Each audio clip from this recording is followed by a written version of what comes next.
The old mansion on Oak Hill had always been shrouded in mystery.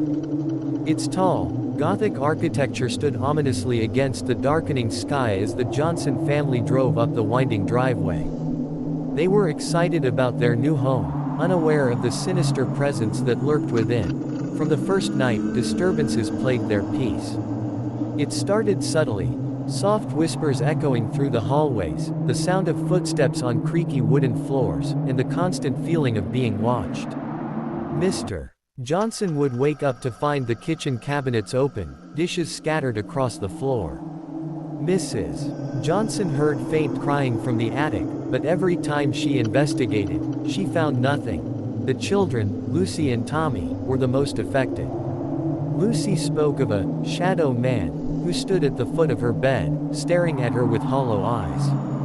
Tommy's toys would move on their own, and he often woke up screaming, claiming something cold and invisible had grabbed him. One evening, as the family gathered in the living room, the lights flickered and went out. The air grew icy, and a deep, guttural growl echoed through the house. Terrified, they huddled together, feeling a malevolent force pressing down on them.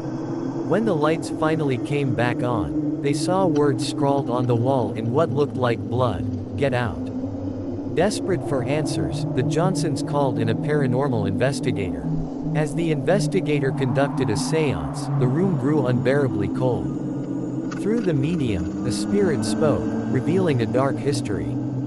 The house had once belonged to a man named Victor Carver, who had gone mad and murdered his family before taking his own life. His vengeful spirit now haunted the mansion, tormenting anyone who dared to live there. The disturbances escalated.